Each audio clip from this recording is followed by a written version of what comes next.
I Hate Politics is a podcast about a human activity we love to hate. I am Sunil Dasgupta. One of the features of the US federal system is that states compete with and are compared to each other. In the Washington metropolitan area, Maryland and Virginia are a constant comparative pair.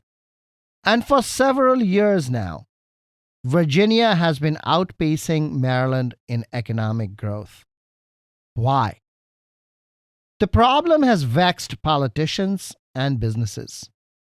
We've done episodes on government incentives to attract businesses and talked to businesses who say that it's harder to work in Maryland than it is to work in Virginia. Look right now at the debate in the Maryland legislature over making it easier to build data centers in the state. Virginia already has many. Brooke Lierman, Maryland's comptroller, went further. She commissioned a study called the State of the Economy Report, which came out in January this year, 2024. And in this episode, she explains the findings. Why is it that the state of Maryland has really low unemployment, but also slow economic growth? What is the difference between unemployment rate and labor participation rate? How does housing cost matter? Stay with us.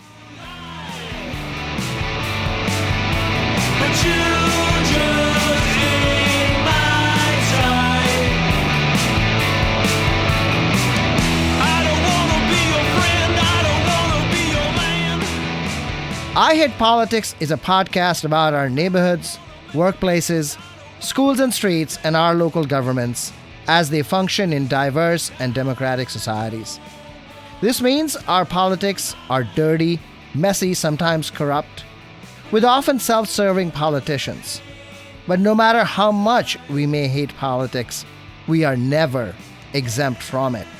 Music for this episode comes from the Fugazi-inspired Washington, D.C. garage punk band Apollo 66.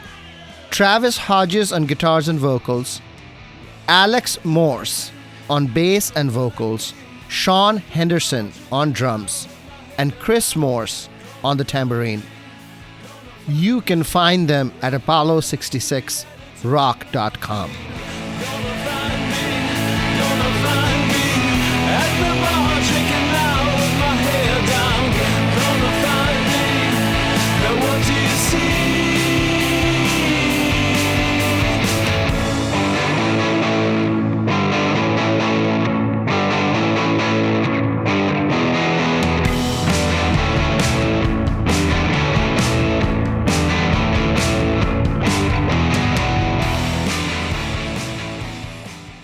Brooke Lierman, welcome back to I Hate Politics. It's great to be here. Thanks for having me. What is the central conclusion of the State of the Economy report that your office put out? In a couple sentences, all 100 plus pages, I'd say that the state of the economy of Maryland is strong, and we have a unique portfolio of companies and opportunities, but we face some challenges that we need to address. And if left unaddressed, will continue to hinder our economic growth and development. What specific challenges are you seeing? A lot of it comes down to workforce. Economic growth really began stagnating in around 2017, before the pandemic, when Maryland started falling behind our surrounding states in terms of economic growth. But it's interesting because the sluggish growth is actually concentrated in the private sector. So the private sector is really primed for growth, but we don't have enough people working to support that growth. We have a labor shortage in Maryland. Currently, we have roughly 3 job openings for every 1 job seeker. And our low unemployment rate really signals that tight job market. And so the question then, right, is why are we here? And then after that, what do we do about it? Diving into the report, we start looking at what are some of the reasons for this tight job market and for this lower labor force participation. Can you distinguish between the labor participation rate and the unemployment rate? What is the difference? Why does it matter? An unemployed person is someone who is not employed and actively looking for work. The labor participation rate measures the labor participation rate in Maryland fell 4 percentage points between 2020 and 2023. Pre-pandemic, our labor participation rate was 69.3%. That was January 2020. Our current labor participation rate, as of quarter two in 2023, at least, was 65.2%. So the difference is about 181,000 people who are no longer employed or looking for work. So the decline in the labor participation rate also was most prominent among men and women between the ages of 25 and 44. So what is your analysis for why? So we pose a couple of hypotheses. First, we started looking at gender differences, because actually women have had an outsized departure from the labor force in Maryland. Women in the workforce faced steeper job losses and slower job recovery than men because they were heavily represented in sectors that saw those heavy job losses: healthcare, education, accommodations, food services. Maryland women aged 16 to 34 saw a 2% decline in labor participation from 2019 to 2021. And by comparison, though, only 1% of women ages 16 to 24 and 0.4% of women ages 25 to 34 dropped out of the labor force nationally. One of the reasons that they might stay out of the labor force is access to affordable quality childcare. There was a decline in childcare spots through COVID. Maryland is also one of the costliest states in the nation for childcare. So the difficult part for me to understand this labor participation rate argument is also that despite this fall, Maryland has the highest median household income in the country. So on the one hand, the household income is high. On the other hand, you're saying that, women in particular not participating in the labor force, it could be voluntary. Yeah, no, they don't need to. Oh, I don't think anywhere in the report we say, and I would certainly never say that women are a monolith. And the reason that women are participating less is because of access to childcare. That is absolutely false. Some women have access, are having childcare access problems, and that is a reason I believe that some women cannot re-enter the workforce. But I also know, and part of this is because we have the highest median income, that there are some women who probably during COVID said, wow, we can make it work on one income and I'm not going back. I have kids at home that I'm just going to take care of, or there are other things I want to do. There's also a third, sort of possibility, and that is women as entrepreneurs themselves.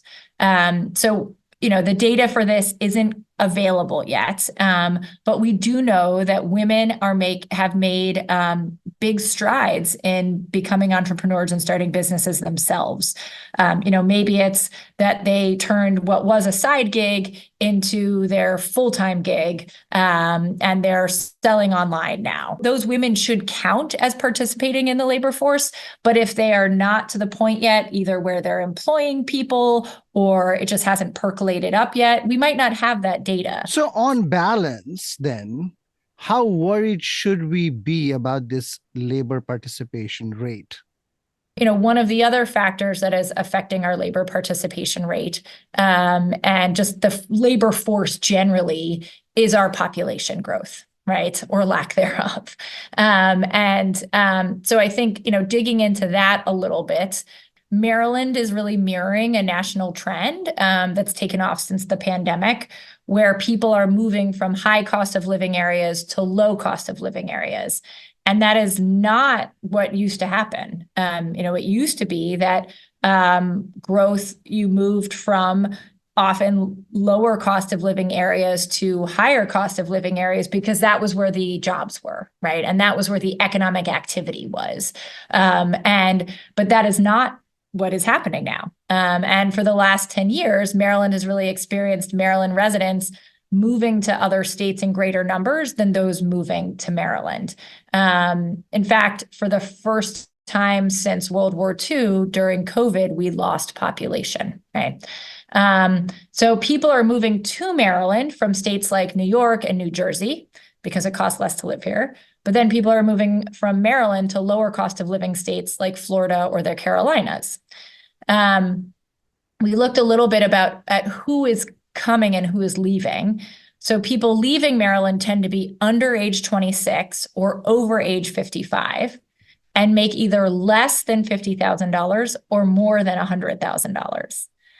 People coming to Maryland tend to be between the ages of 26 and 44. Which is interesting because that's really the age group where you're likely, in your early career, you're starting a family. So maybe you are attracted to our high wage job market, quality public schools, strong government services, things like that. And so, that's really who's coming and going. But that's where also you found the lowest labor participation rate, right? 2644? Yes. I will say, though, one of the most interesting things to me that we found, and we write about this in the report, is the number one factor that came up around affordability was housing, and it came up as the number one issue, I think, at every roundtable that we held. Employers concerned that they were trying to attract people to work with them, and there was no place for those people to live. And that was at least in anywhere close to where their headquarters was or their jobs would be. So really, housing affordability is a big issue that's identified in the report.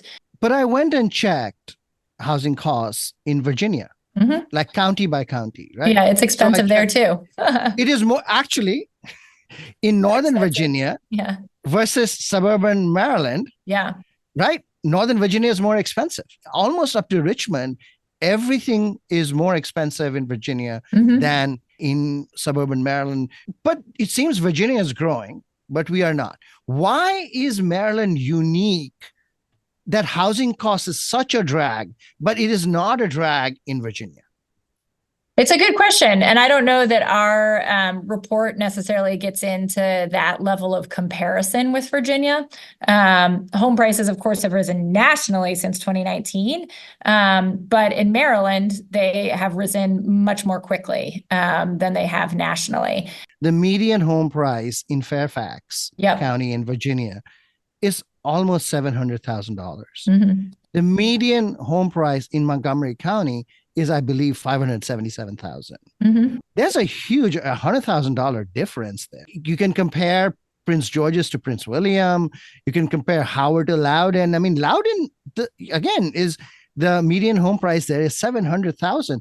So I'm just curious why Virginia can continue to have high housing costs and continue to grow, while Maryland has housing cost problems, clearly, right? But can find a way to growth. Sounds like a good topic for a next report to really delve into that. But, it's a good question. I think there's certainly a number of items that cause people to move one place or another.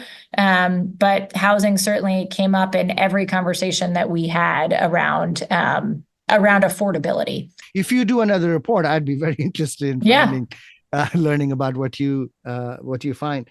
You mentioned at the start sluggish revenue growth, right? And it is true that now revenue growth is, the budget is in deficit. But merely 2 years ago, the state was in windfall. What is our projection mechanism such that we go from this large windfall to deficit in 2 years? What is it about our projections that give us these kinds of variation? I want to push back a little bit because that windfall was from the federal government, right? It was ARPA dollars. It was one-time dollars that we all knew were one-time dollars. So the reason that we had those huge surpluses had very little to do with the functioning of our economy and everything to do with the federal dollars coming into the state. When I did interviews on this 2 years ago, there were two parts of it. There was federal dollars, but income tax was up. Sales taxes were up significantly. So sales taxes were up during COVID. If you look at sales tax revenue prior to the pandemic, you will see that it was going down because people had started spending more money on services and less money on goods. And then during COVID, that flipped on its head because you couldn't spend any money on services because you couldn't do anything. So that is the answer about our sales tax revenue. And I think when you talk about structural deficits, right, you're talking about both revenues and expenditures. And the numbers used as part of the state budget, of course, come from the Department of Legislative Services and the Department of Budget and Management. Revenue calculations are also a part of the calculation or a part of that equation. Changes come from changes in revenue estimates, changes in budgeted expenditures, and the fiscal impact of the most recent legislative session, whatever it was. We have known for several years, since, for instance, we passed the Blueprint for Maryland's Future, that we needed to find a revenue source to make sure that we could pay for it. That is not surprising to people. I think we have all known, we've known this. The General Assembly knows it. We know it. On the revenue estimate side, there's the Board of Revenue Estimates, and they produce an economic forecast and revenue forecast 3 times a year, utilizing the information that we generate in the Office of the Comptroller, using information that they get from federal partners. It includes year-to-date revenue data. It includes projections from national economic consulting firms, econometric models. So, and Maryland is interesting. We're really a best practice state when it comes to revenue forecasting. The Bureau of Revenue Estimates presents forecasts to and reaches a consensus with a group called the Revenue Monitoring Committee, the RMC.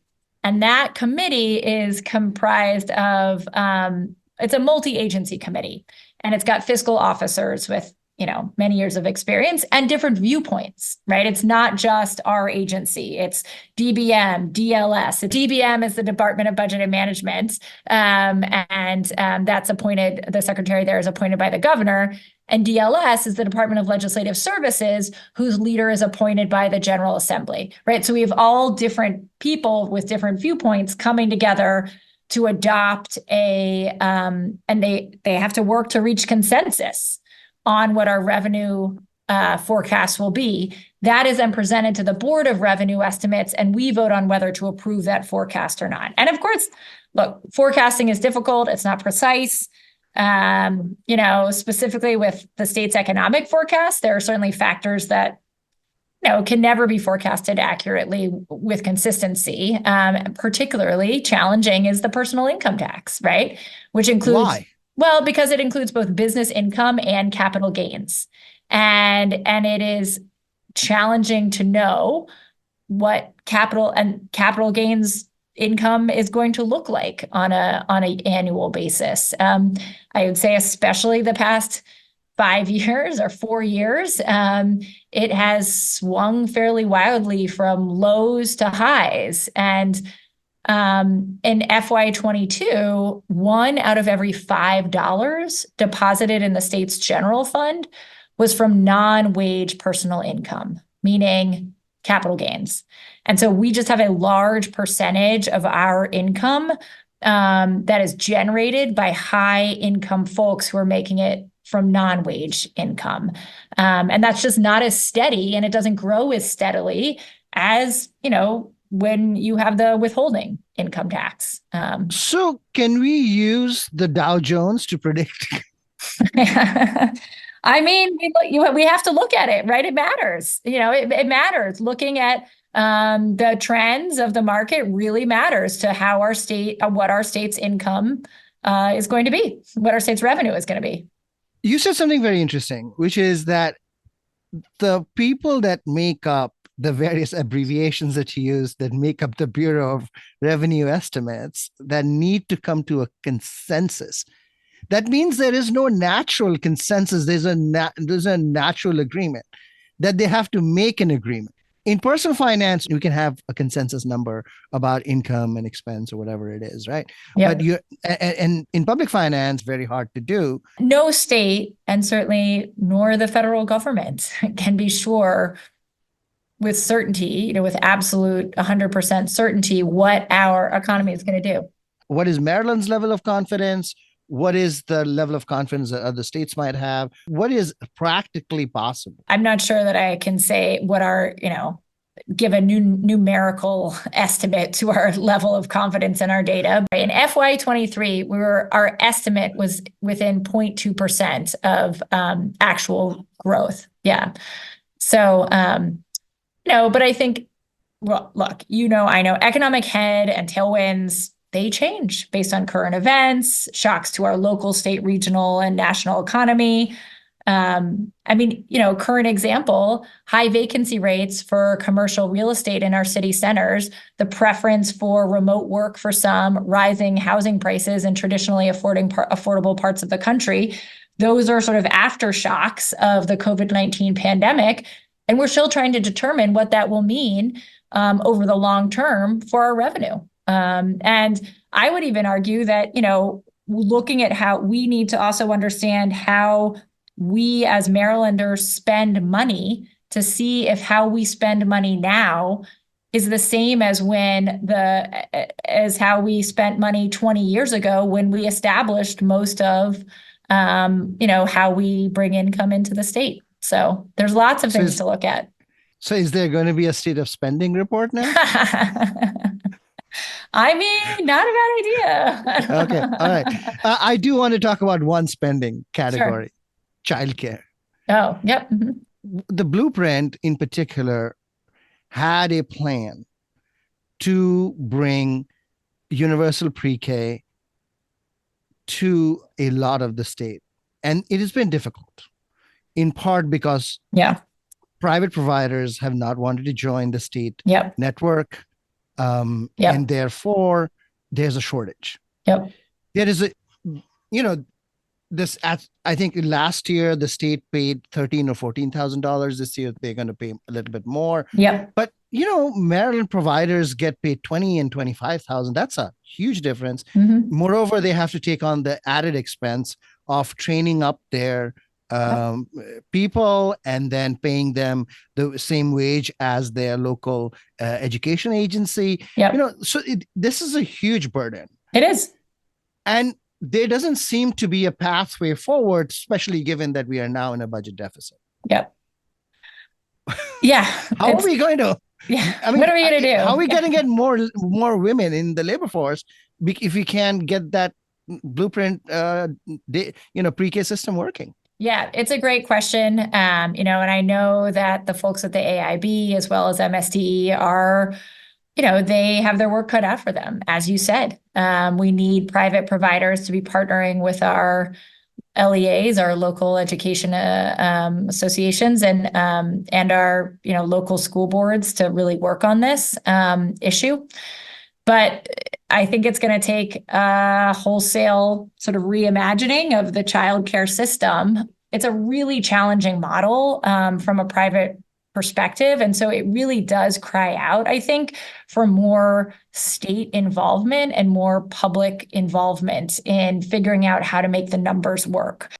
Well, so, you said it's MSDE problem, it's the accountability board issue, but really it's a revenue issue in the end, right? Yes, it's a revenue issue, but it's more than that. It's also an organizational issue. How do we organize so that it's an easier regulatory process to make sure that private care providers are interested in working with their local school boards, right, to do this work? What makes it worthwhile for them to do that? There are a number of private companies who, could be involved in government work, but they just choose not to because they think for whatever reason, red tape, headaches, blah, blah. I'm not saying that's true or not, But if there's that perception or that reality, we need to figure out how to make it better and work better for the private companies so that we can do this work. Brooke Lierman, thank you for taking the time. Please come back. My pleasure. Great to see you. Keep in touch.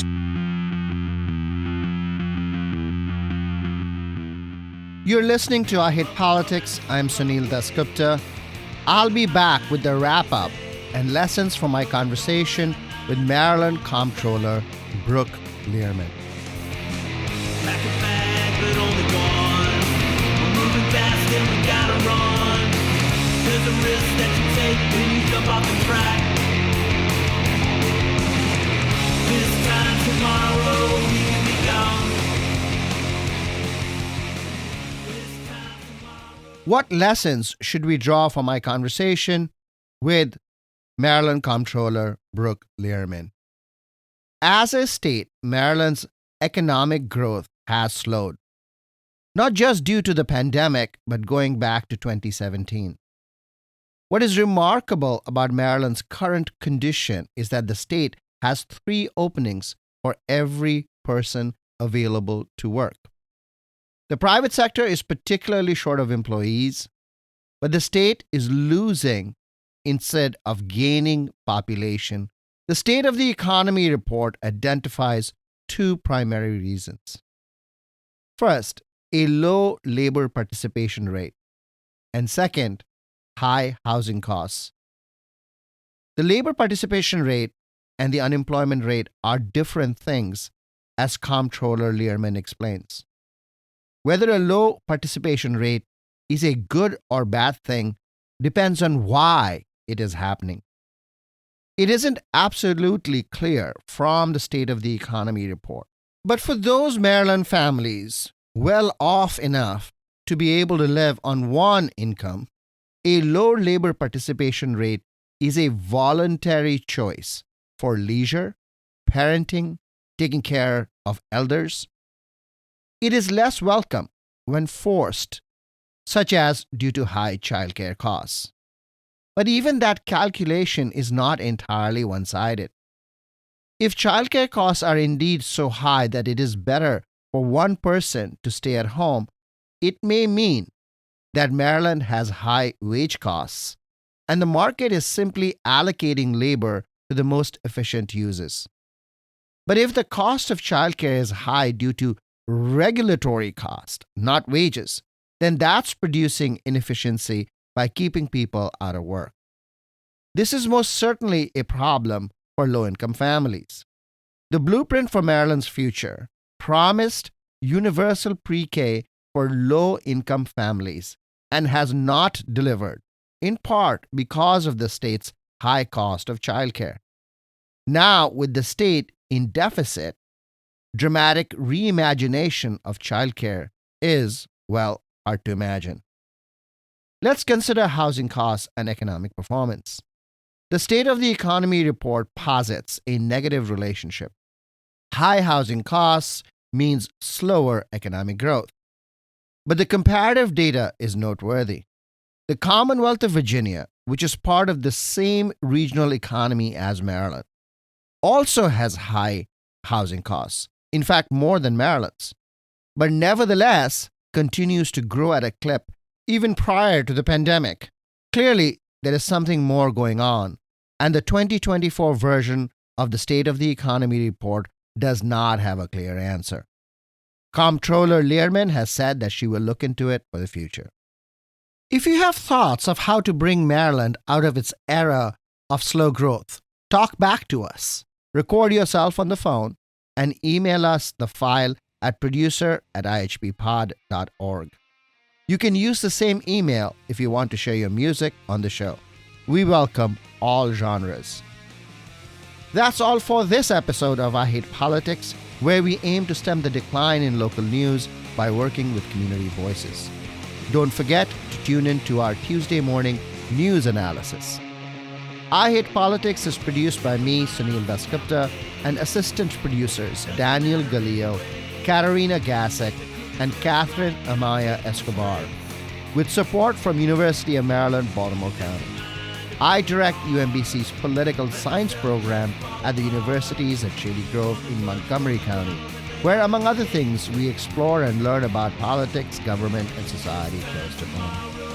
Music for this episode comes from the Fugazi-inspired Washington, D.C. garage punk band Apollo 66. Travis Hodges on guitars and vocals, Alex Morse on bass and vocals, Sean Henderson on drums, and Chris Morse on the tambourine. You can find them at apollo66rock.com. I hope you will subscribe and share the podcast as we bring you stories about politics close to you and to your home. See you next time.